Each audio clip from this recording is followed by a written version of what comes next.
주의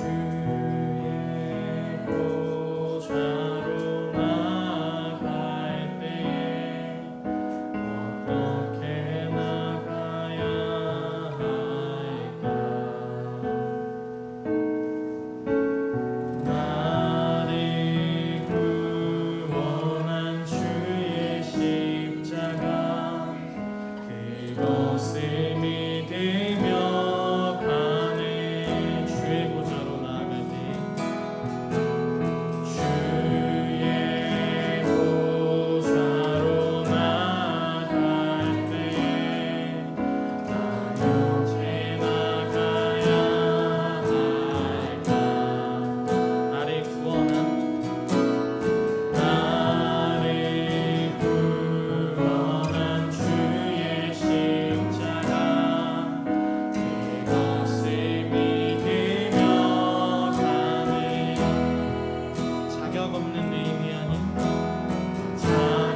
자격 없는 내 힘이 아닌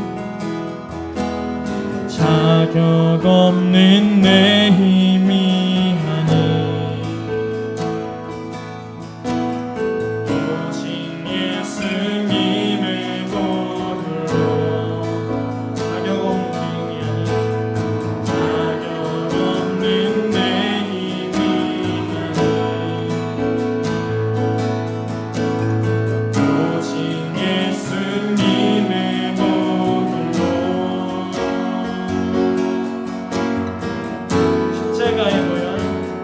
십자가의 보혈 완전하신 사랑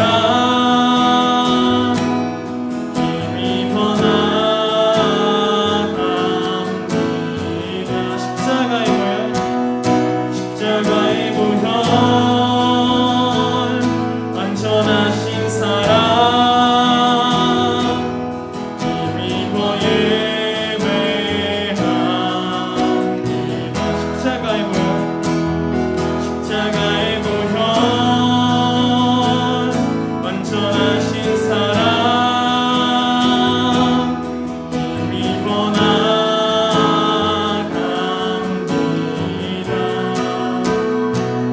십자가의 보혈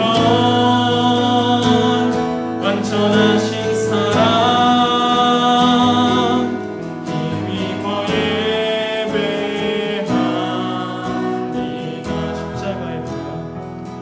십자가의 보혈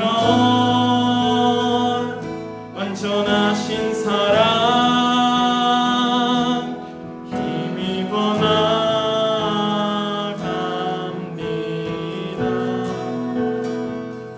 십자가의 보혈 완전하신 사랑 힘입어 예배합니다.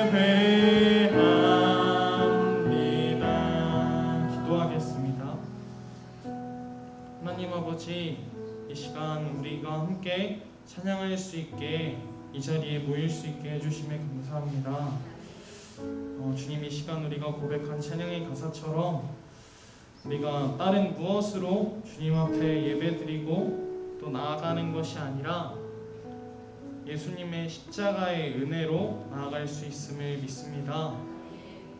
하나님, 이 시간 우리가 그 은혜를 기억하고 함께 찬양할 수 있게 해주시옵소서. 감사드리며 예수님의 이름으로 기도했습니다.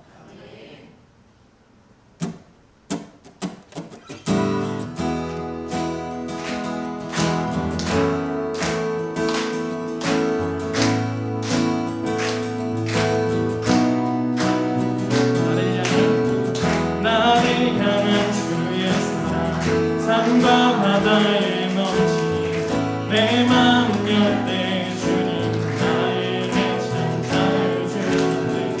늘 진리 속에 걸으며 나의 손을 높이 들어 언제나 주님의 사랑을 노래하. 나를 향한 주의 사랑, 산과 바다에 넘치니 내 마음 열 때 주님 나에게 참 자유 주시니. 늘 진리 속에 걸으며 나의 손을 높이 들고 언제나 주님의 사랑을 노래하. 주의 사랑 노래하리라. 영원토록 노래하리. 주의 사랑 노래하리라. 영원토록 노래하리. 나를 향한 주의 사랑, 나를 향한 주의 사랑, 산과 바다에 넘치니 내 마음 열 때 주님 나에게 참 자유 주시니. 늘 진리 속에 거하며 나의 손을 높이 들고 언제나 주님의 사랑을 노래하리. 주의 사랑 노래하리라. 영원토록 노래하리. 주의 사랑 노래하리라. 영원토록 노래하리. 주의 사랑 노래하리라. 주의 사랑 노래하리라. 영원토록 노래하리라. 주의 사랑 노래하리라. 영원토록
어긋나니 다가와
혼자서만 세상을 사는 듯이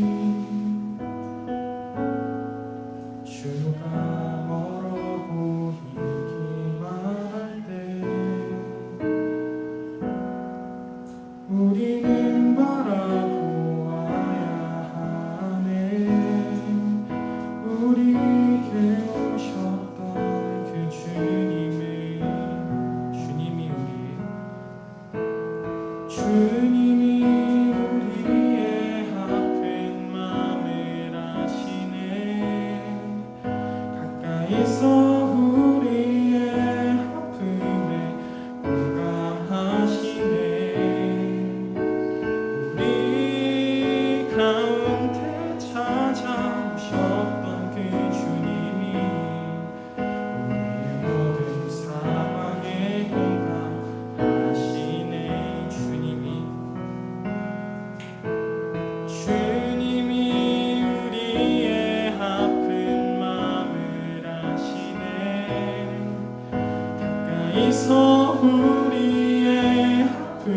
우리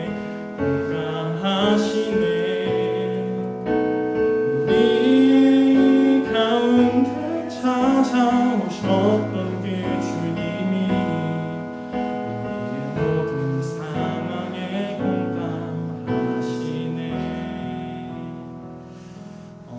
이 시간 이 곡에 담긴 이야기를 짧게 나누고 싶습니다. 이 찬양 가사를 한번 읽어보시면 혼자서만 세상을 사는 듯이 주가 멀어 보이기만 할 때 우리는 바라보아야 하네. 우리에게 오셨던 그 주님이 우리의 아픈 마음을 아시네. 가까이서 우리의 아픔에 공감하시네. 우리 가운데 찾아오셨던 그 주님이 우리의 모든 상황에 공감하시네. 아멘. 이 찬양에 담긴 이야기가 어떤 이야기가 있었냐면 세월호 사건으로 인해서 이 작곡자님이 하나님이 계시다면 왜 세상이 이렇게 힘든 일이 많고 어려운 일이 많지만 하나님은 아무 일도 하지 않으십니까? 라고 했는데, 그래서 혼자서만 세상을 사는 것 같고 주님이 멀어만 보였었는데 그때 한 문장을 보고 다시 주님을 바라보게 됐다고 합니다. 근데 그 문장이 뭐였냐면 그럼에도 내가 예수를 믿는 이유는 오직 하나님만이 아들을 잃어본 슬픔을 아시기 때문이다 라고 했는데, 이게 세월호로 아들을 잃은 아버지의 고백이었습니다. 그래서 함께 나누고 싶은 내용은 정말 코로나19로 인해서 많은 어려움이 있고 또 많은 아파하는 사람들이 있는데, 하나님은 그냥 존재하지 않으시거나 아니면 도움을 주지 않는 분이 아니시고 정말 우리를 사랑하시고 우리와 함께 하시고 우리의 모든 아픔에 공감하시는 분이라는 것을 함께 찬양하고 싶었습니다. 그래서 찬양을 잘 모르시더라도 천천히 가사를 묵상하시면서 마음으로 함께 고백하셨으면 좋겠습니다. 다시 찬양하시겠습니다.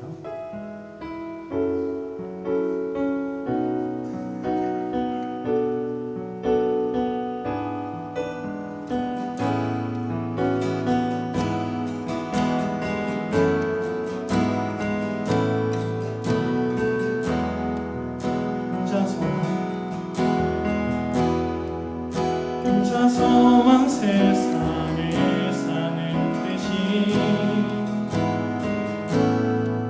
주가 멀어 보이기만 할 때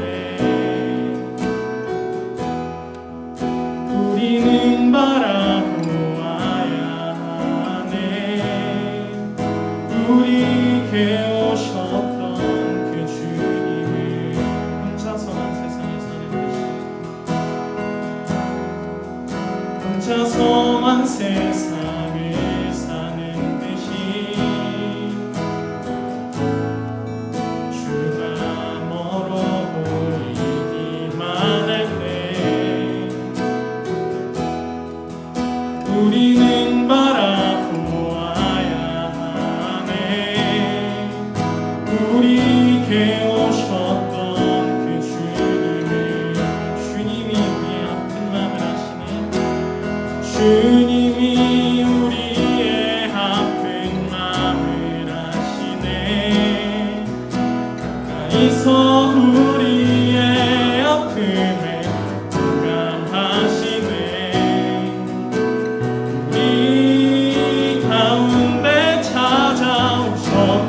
그 주님이 우리의 모든 상황에 공감하시는 주님이 우리의 아픈 마음을 아시네. 가까이서 우리의 아픔을 공감하시네. 우리 가운데 찾아오셨던 그 주님이 우리의 모든 상황에 공감하시네.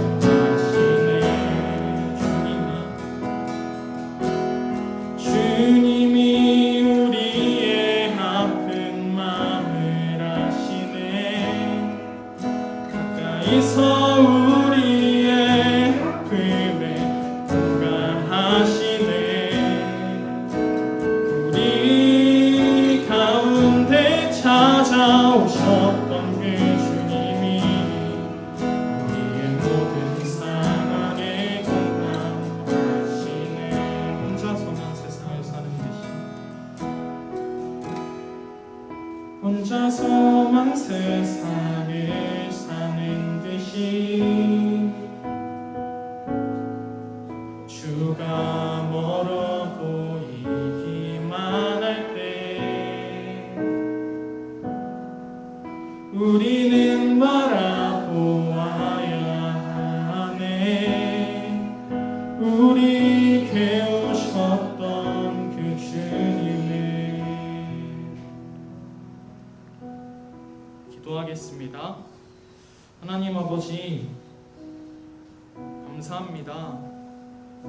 이 시간 우리가 고백한 찬양의 가사처럼 이 아픔이 많고 눈물이 많은 세상 속에서 하나님은 여전히 그럼에도 불구하고 우리를 사랑하고 계신 줄 믿습니다. 하나님, 이 시간 우리가 고백한 찬양의 가사처럼 하나님은 우리와 공감하시는 하나님이심을 믿고 인격적으로 살아계신 하나님이심을 믿고 우리가 하나님 앞에 나아가기 원합니다. 또 하나님, 그렇게 하나님께 예배드리기 원합니다. 하나님 아버지, 우리가 살아가는 모든 상황 가운데서 날 위해 십자가에 못 박혀 돌아가신 예수님의 사랑을 기억할 수 있게 해 주시옵소서. 하나님, 이제 말씀 듣는 시간입니다. 하나님의 말씀을 듣게 해 주시옵시고 정말 그 말씀 마음에 품고 잘 살아낼 수 있게 도와주세요. 감사드리며 예수님의 이름으로 기도했습니다.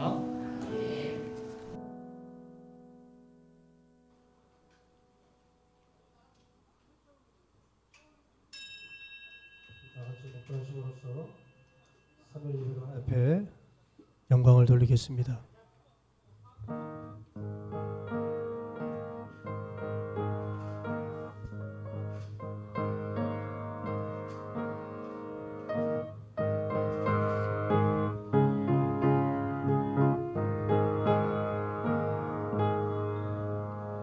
믿음의 주여 또 온전케 하시는 이인 예수를 바라보자.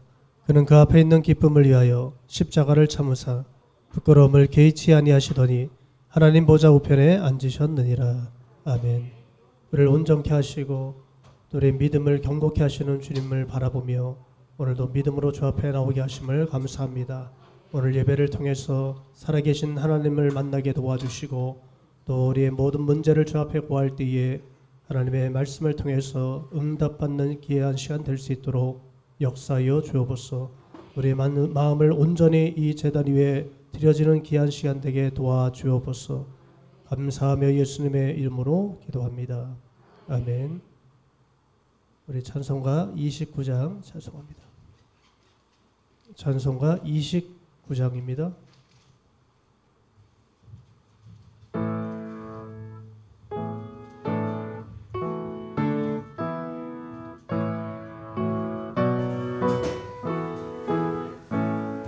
성도 여덟 개 할렐루야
찬양하여라.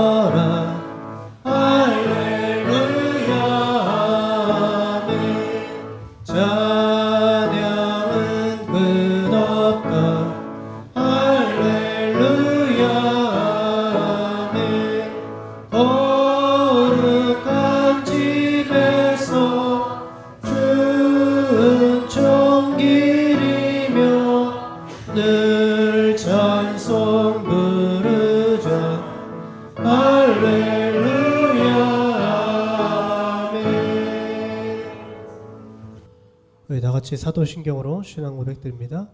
전능하사 천지를 만드신 하나님 아버지를 내가 믿사오며 그 외아들 우리 주 예수 그리스도를 믿사오니 이는 성령으로 잉태하사 동정녀 마리아에게 나시고 본디오 빌라도에게 고난을 받으사 십자가에 못 박혀 죽으시고 장사한 지 사흘 만에 죽은 자 가운데서 다시 살아나시며 하늘에 오르사 전능하신 하나님 우편에 앉아 계시다가 저리로서 산 자와 죽은 자를 심판하러 오시리라.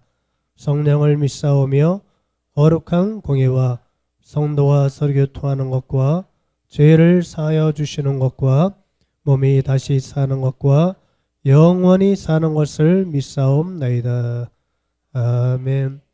우리를 대표해서 박명희 집사님께서 기도해 주시겠습니다.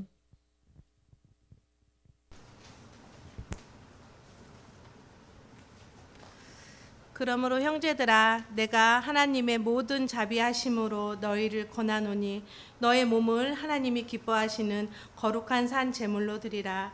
이는 너희가 드릴 영적 예배니라. 아무에게도 악을 악으로 갚지 말고 모든 사람 앞에서 선한 일을 도모하라. 할 수 있거든 모든 사람과 더불어 화목해라. 내가 거룩하니 너희도 거룩해라. 전지전능하시고 무소부지하신 하나님 아버지, 용인 우리 교회 가족들이 성령에 사로잡히도록 이곳으로 불러주신 아버지 하나님께 감사드립니다. 우리들은 너무도 나약하여 성령님의 도우심 없이는 아무것도 할 수 없음을 고백합니다.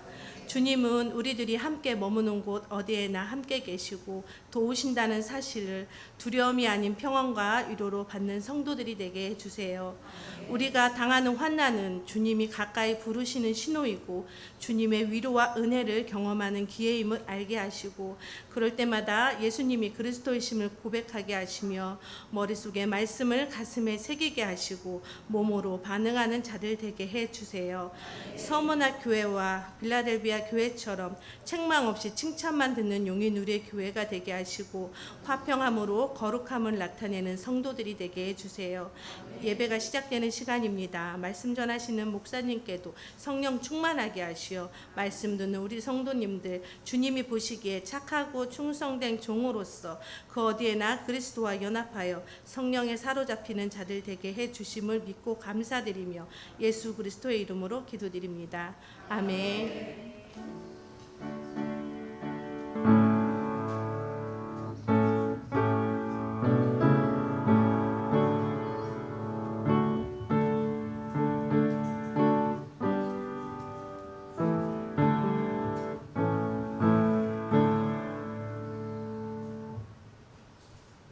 찬송가 80장 찬송드립니다. 80장입니다.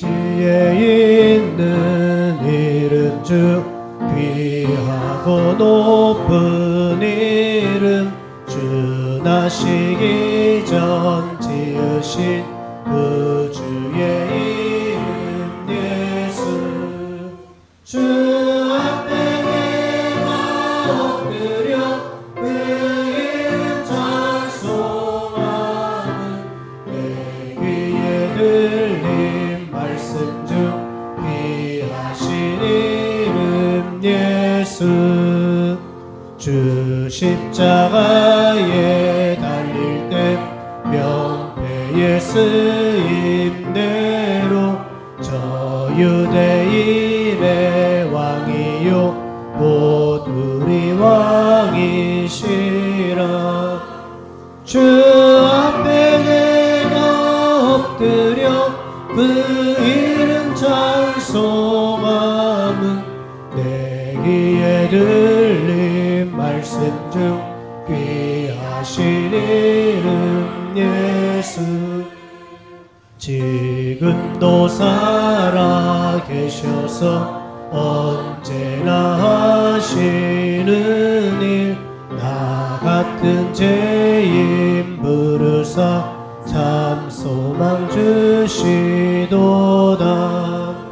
주 앞에 내가 엎드려 그 이름 찬송함은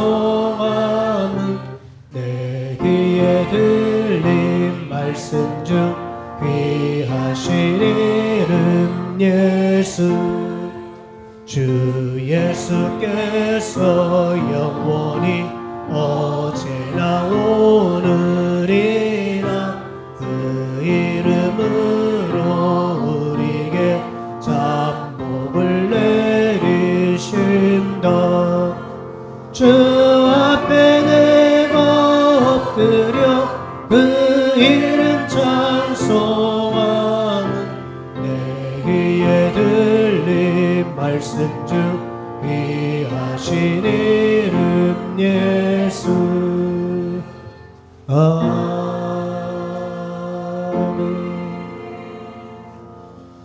오늘 우리에게 주신 하나님의 말씀은 이사야 2장 1절에서 12절입니다. 이사야서 2장 1절에서 12절입니다.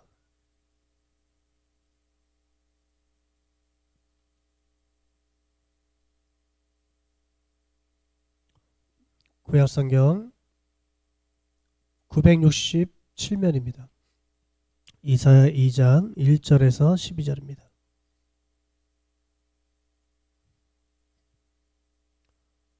우리 찾으셨으면 한 절씩 교독합니다.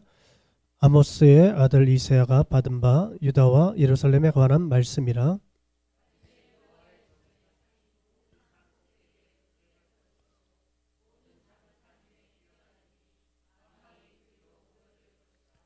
많은 백성이 가며 이르기를 오라 우리가 여호와의 산에 오르며 야곱의 하나님의 전에 이르자.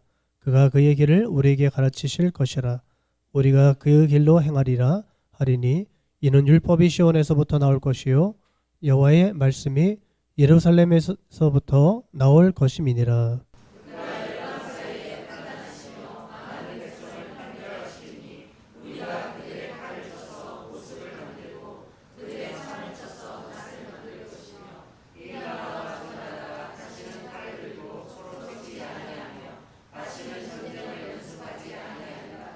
야곱 족속아 오라 우리가 여호와의 빛에 행하자.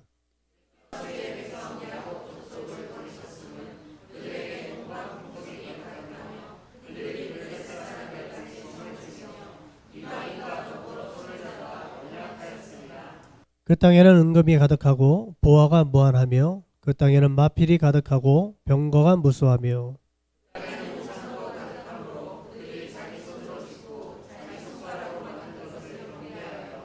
선한 자도 절하며 귀한 자도 굴복하오니 그들을 용서하지 마옵소서.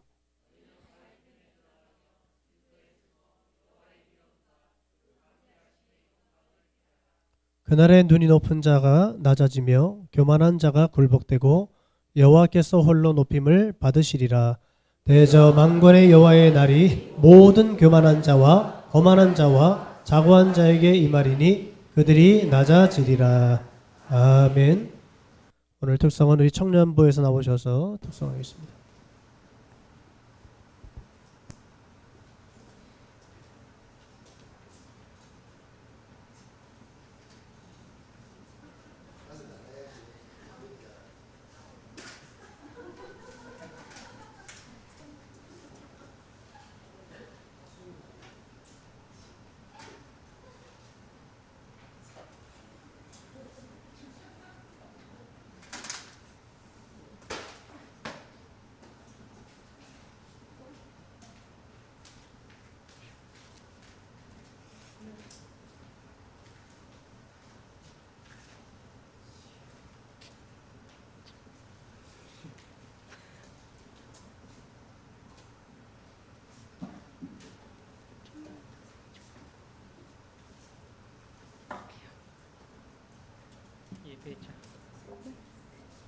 준비했죠.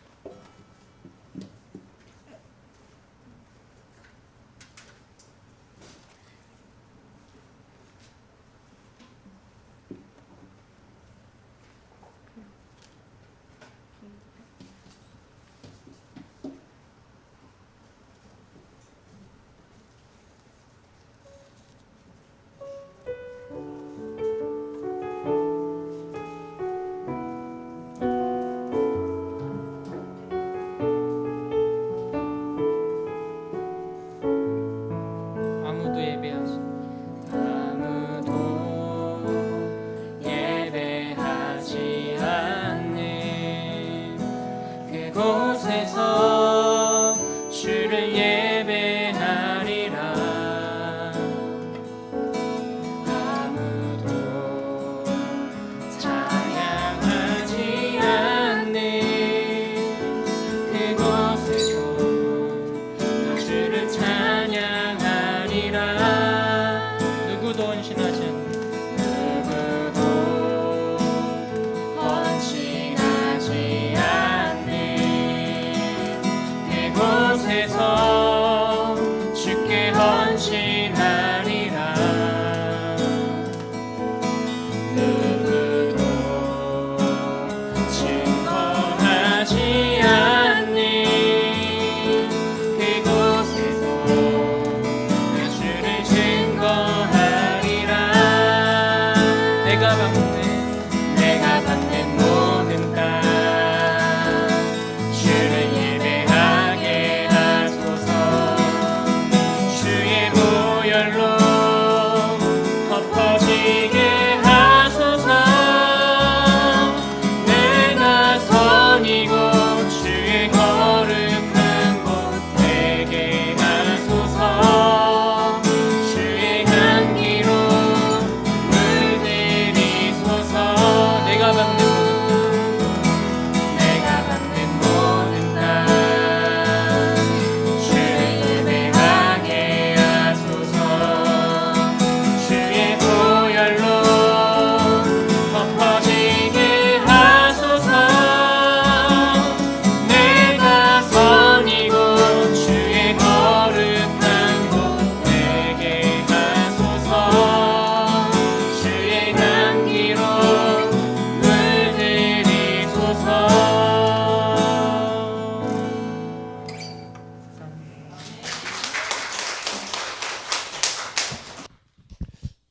네, 기도하겠습니다. 할렐루야. 좋으신 하나님 아버지 감사합니다.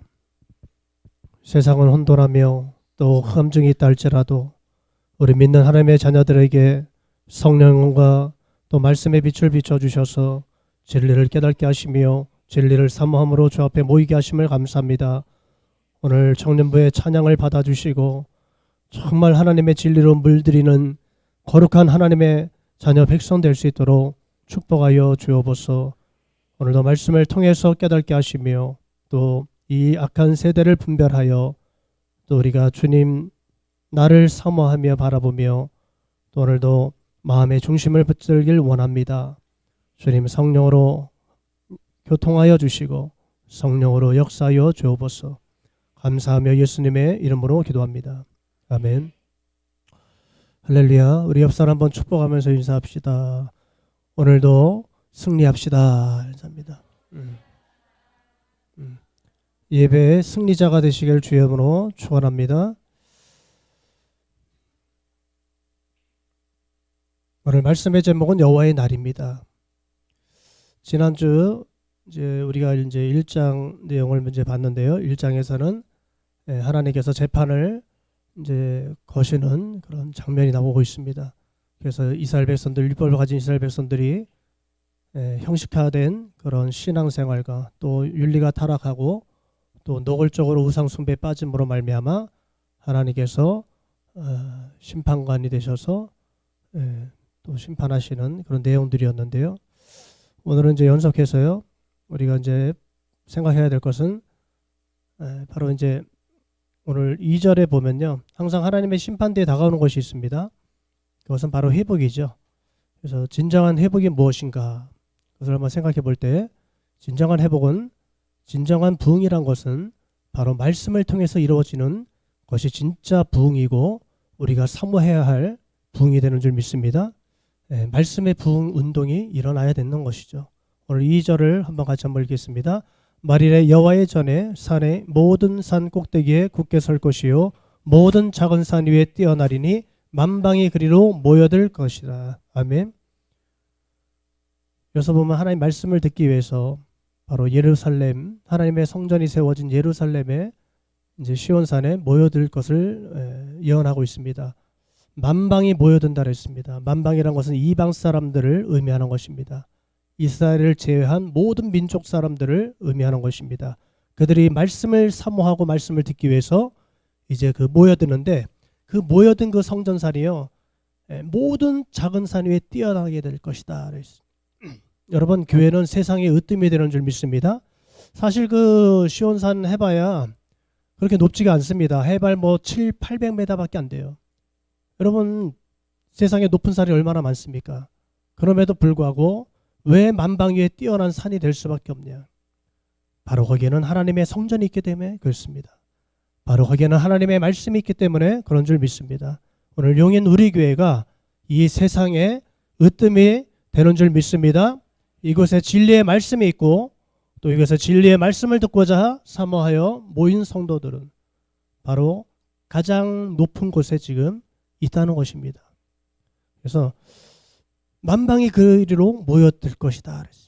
그리고 3절 보니까 3절 한번 같이 읽죠. 많은 백성이 가며 이르되 오라 우리가 여호와의 산에 오르며 야곱의 하나님의 전에 이르자 그가 그의 길을 우리에게 가르치실 것이라 우리가 그 길로 행하리라 하리니 이는 율법이 시온에서부터 나올 것이요 여호와의 말씀이 예루살렘에서부터 나올 것임이니라. 아멘.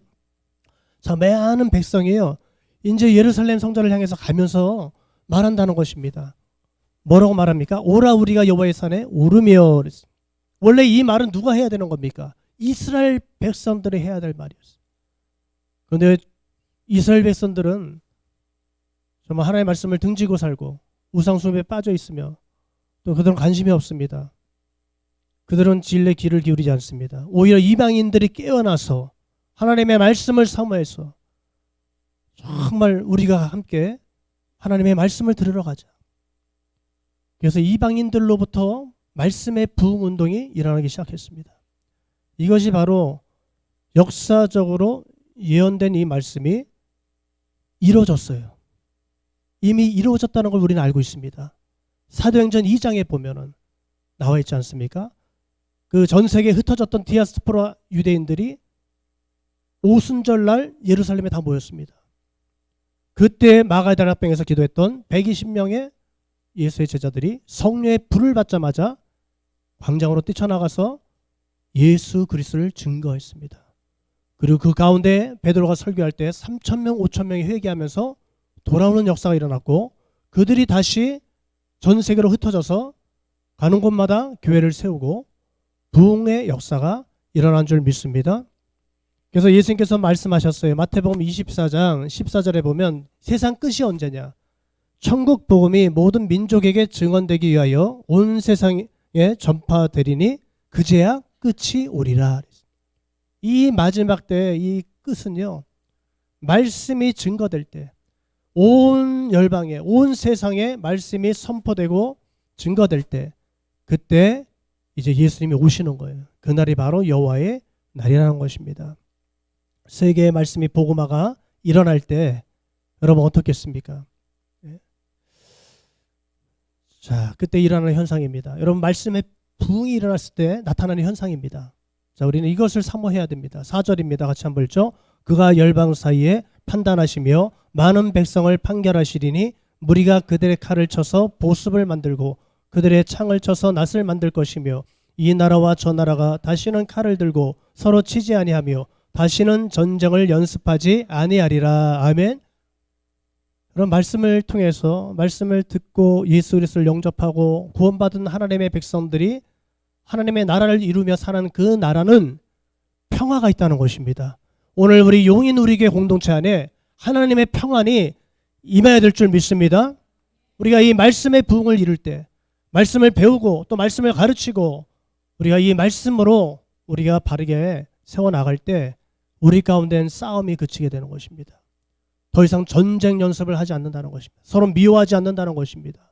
서로 헌신하고 서로 사랑하며 서로를 위해서 기도하고, 그것이 진정한 하나님 나라의 모습입니다.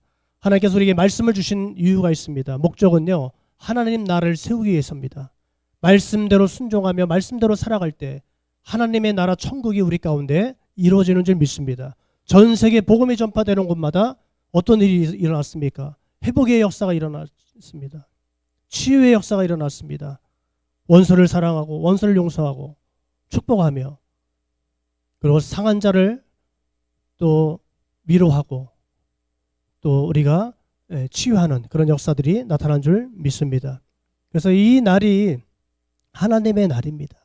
하나님은 이런 날을 기대하시고 우리에게 말씀을 선포하게 하시는 줄 믿습니다. 자, 5절 보니까 야곱족속아 오라 우리가 여호와의 빛에 향하자. 계속적으로 이제 이방인들이 선포하는 거예요.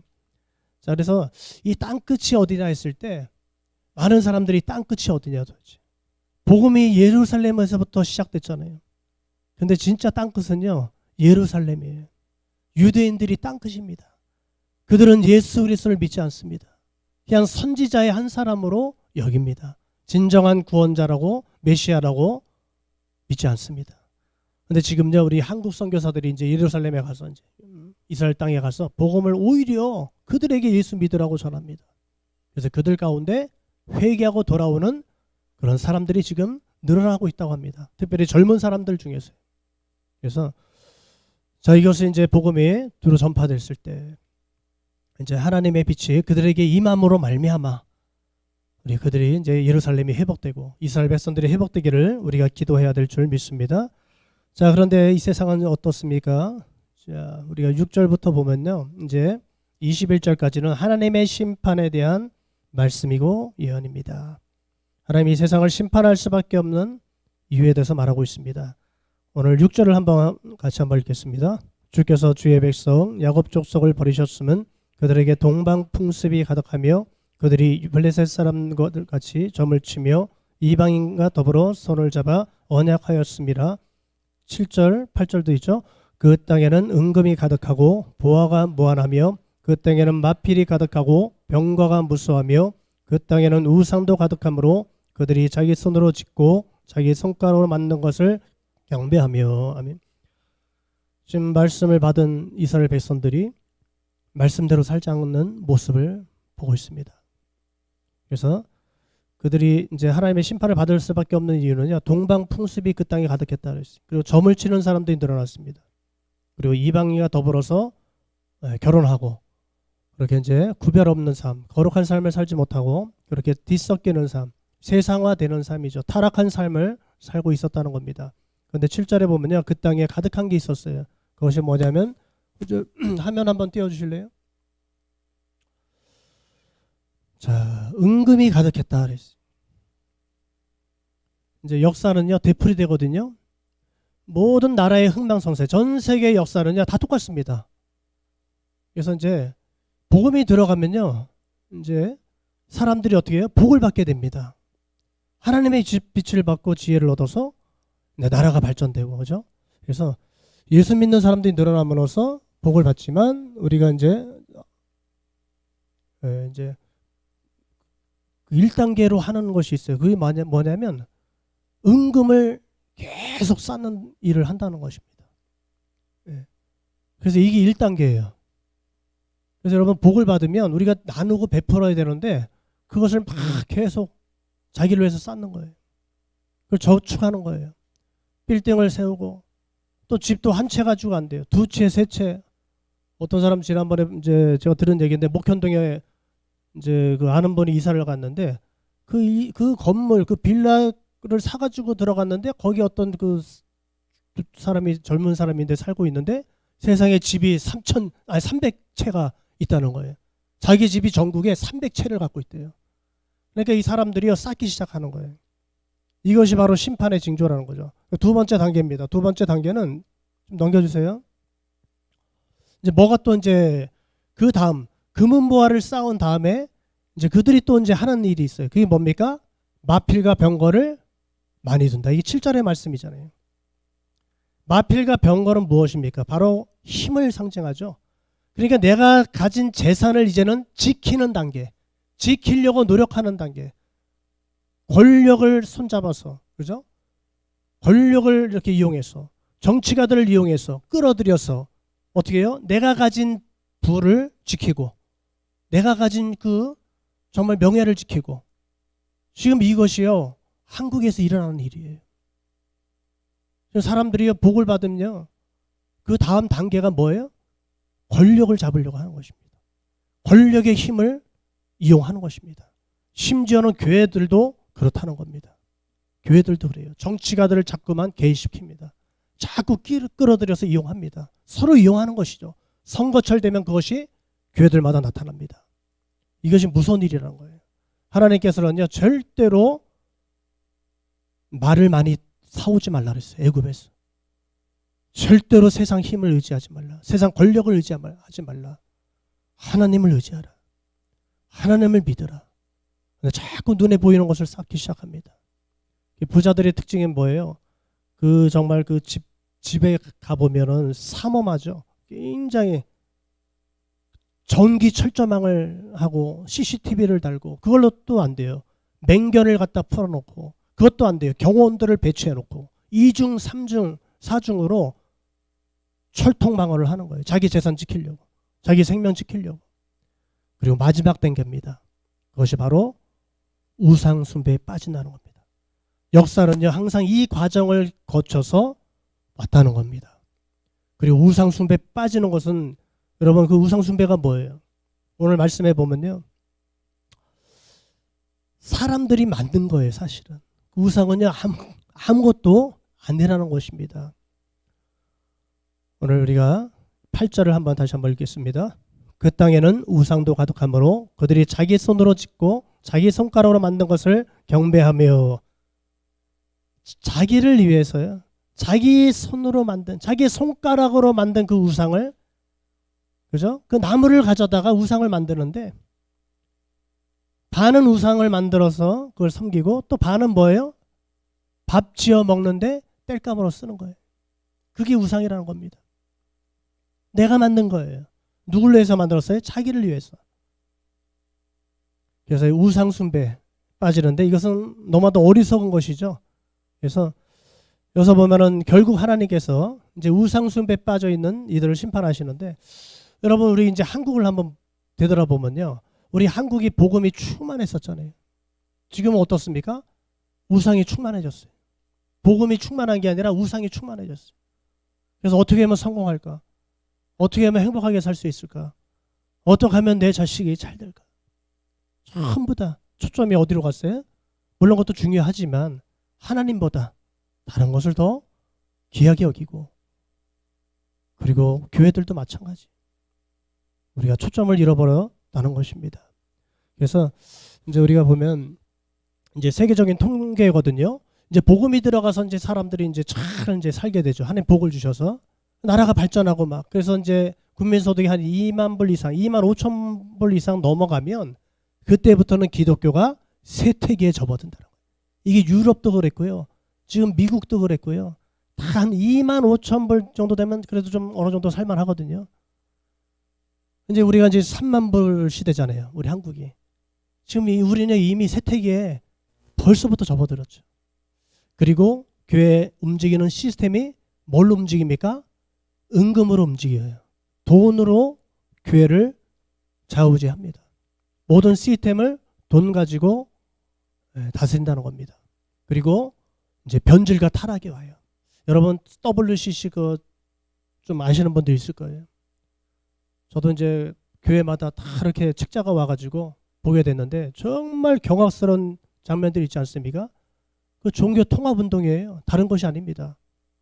근데 이제 거기 모르고 이제 거기 이제 가입된 교회들도 많은데 사실 그 이제 보면은 깊은 내막에 보면은 그 나와 있는 사람들 전부 다 뭐 거기 이제 스님도 있고 천주교 신부도 있고 개신교 목회자도 있고 뭐 다양한 그 종교인들이 모여가지고 함께 기념 촬영하는데 그 앞에 재단에다 뭘 갖다 놓은지 아세요?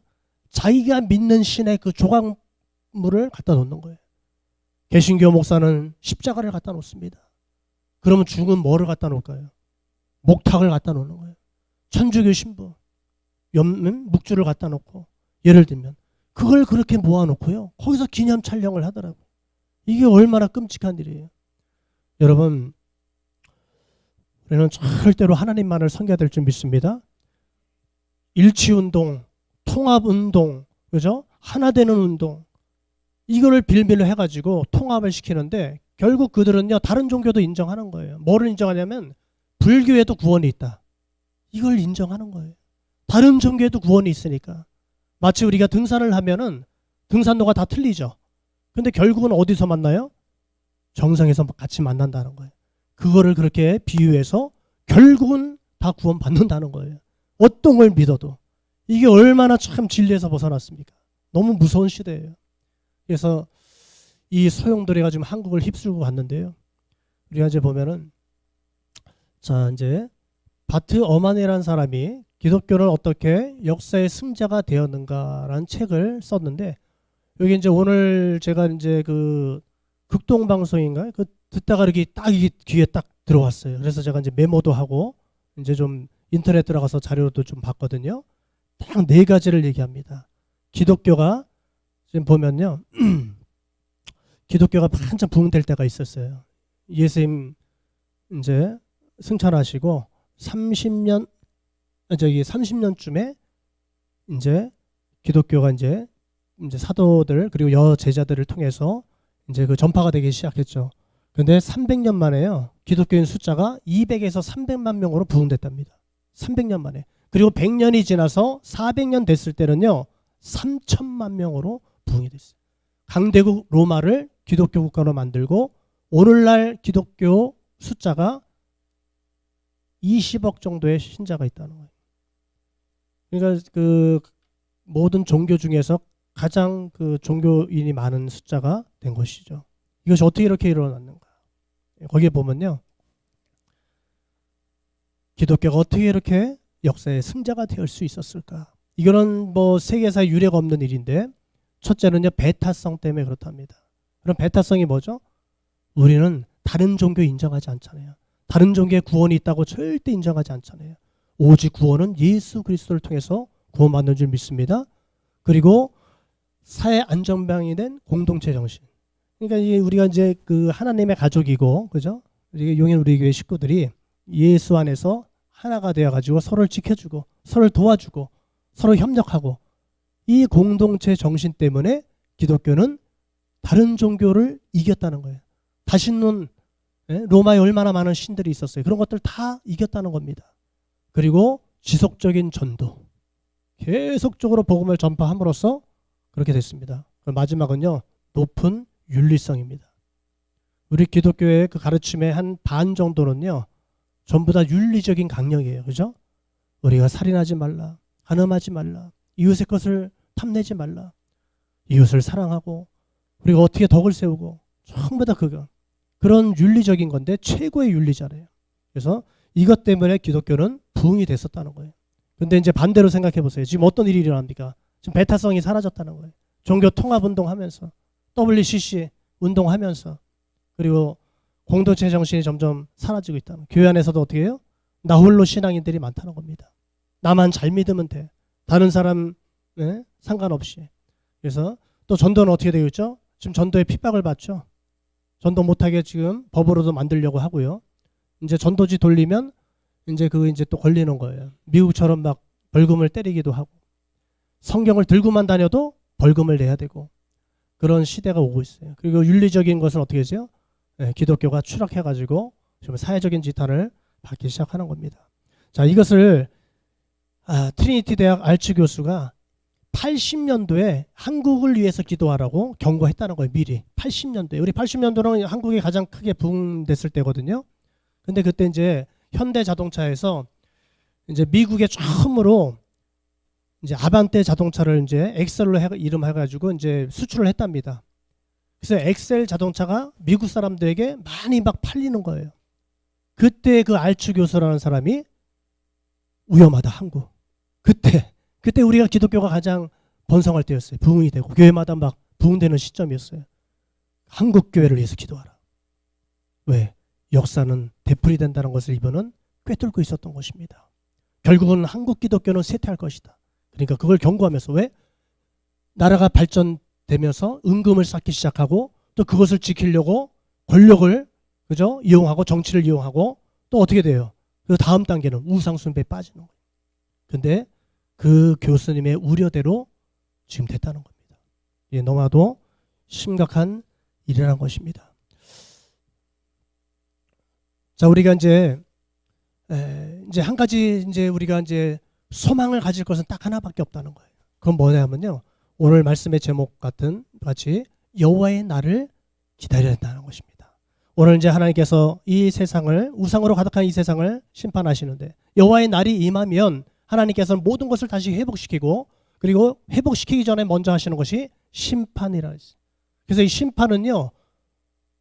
안 믿는 자들, 불신자들을 향해서 심판하는 겁니다. 그리고 우리에게는 무엇이 있죠? 우리에게는 회복이 있습니다. 우리 하나님 믿는 백성들에게는 구원의 날이라는 것입니다. 세상은 심판의 날이지만 우리는 구원의 날이고 우리는 뭐예요? 영광스러운 날이 되는 줄 믿습니다. 그래서 우리는 그 날을 어떻게 해요? 기대하고 사모하라는 것입니다. 그래서 결론적인 말씀이 뭡니까? 22절을 한번 읽겠습니다. 22절 시작. 너희는 인생을 의지하지 말라. 그의 호흡은 코에 있나니 새말 가치가 어디 있느냐. 아멘. 그 어떤 사람도 의지하지 말라는 거예요. 절대로 우리 인생을 의지하지 말라. 우리 인생은 너무나도 연약하고 부족합니다. 오직 우리는 우리를 회복시키시는 그 하나님만을 바라보고 의지해야 될 줄 믿습니다.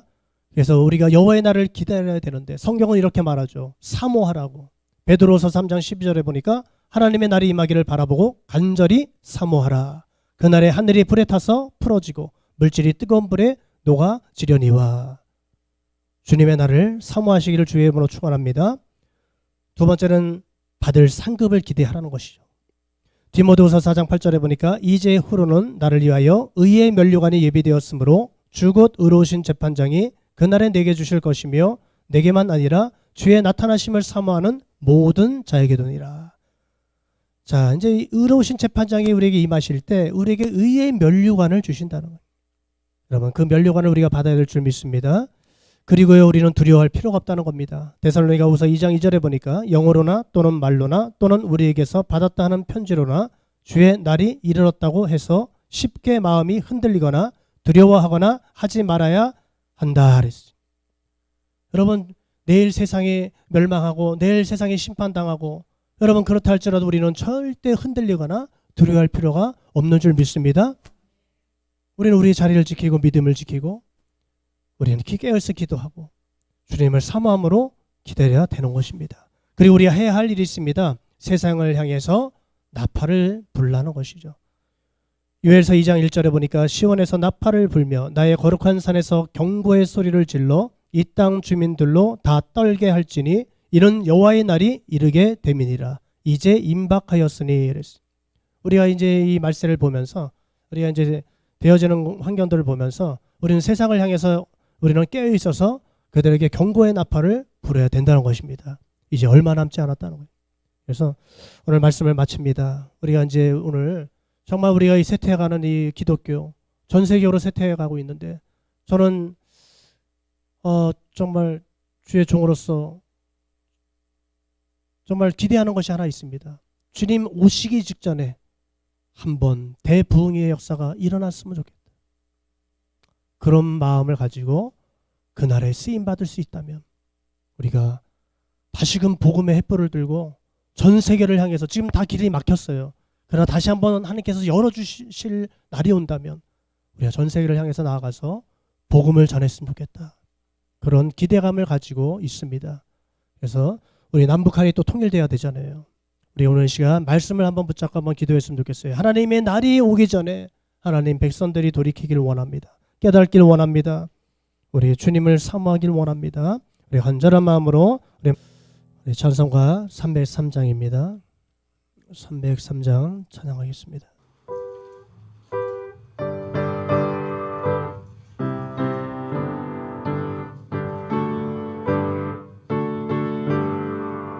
날 위하여 십자가에 중한 고통 받으사 대신 죽은 주 예수의 사랑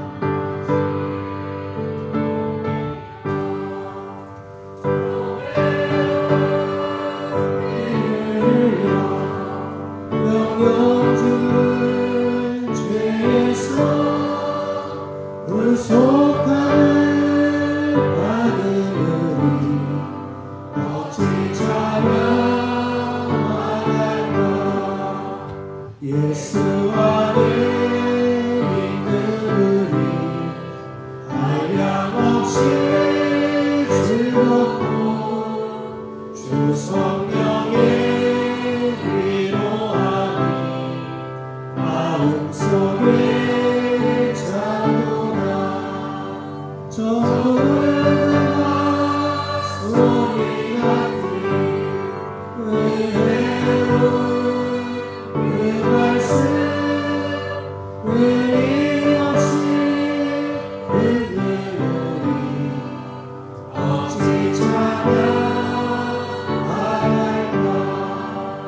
이 세상에 오직 누가 쉬지 않고 울어도 주님 안에 보호하네 우리 마음 변하라 내게서 기도하고 저 정을 바라며 주님만을 기다리니 어찌 찬양하갈까. 기도합니다. 향기로운 예물을 주님을 사랑하는 마음으로 주님을 기대하는 믿음으로 하나님 앞에 올려드립니다. 하나님 기뻐 받아주시고 저 하늘문을 활짝 여시고 하늘의 신령한 복과 이 땅의 기름진 복을 내려주시사 마음껏 주의 사명을 감당하며 또한 다음 세대를 일으키고 선교하는 귀한 손길들 될 수 있도록 복의 복을 더하여 주옵소서. 감사하며 예수님의 이름으로 기도합니다. 아멘. 오늘 예배에 나오신 모든 분들을 주의 이름으로 환영합니다.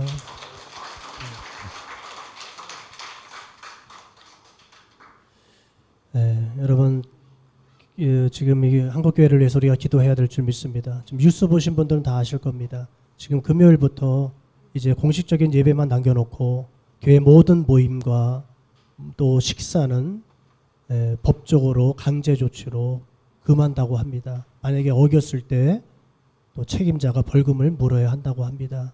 참으로 어려운 때를 지나고 있습니다. 코로나도 어려운데 교회가 지금 어려운 가운데 있어요. 성당이나 사찰은 그냥 내버려 두고 교회를 향해서 이렇게 뉴스를 내보내더라고요. 그래서 우리가 영적인 싸움에 들어간 것 같습니다. 그래서 우리가 교회를 지켜야 될 줄 믿습니다. 하나님이 정말 그렇잖아요. 바로가 막 득세할 때 하나님은 강력하게 더 역사하셨어요. 우리가 그 하나님을 기대하면서 기도 부탁을 드립니다. 그래서 계속적으로 주보를 보시면서 기도해 주셨으면 좋겠습니다. 다 같이 주기도문으로 모든 것을 마치겠습니다. 하늘에 계신 우리 아버지여, 이름이 거룩히 여김을 받으시오며 나라의 임하옵시며 뜻이 한 데서 이루어진 것 같이 땅에서도 이루어지이다. 오늘날 우리에게 일용할 양식을 주옵시고 우리가 우리에게 죄진 자를 사하여 준 것 같이 우리의 죄를 사하여 주옵시고 우리를 시험에 들게 하지 마옵시고 다만 악에서 구하옵소서. 대개 나라와 권세와 영광이 아버지께 영원히 있사옵나이다. 아멘.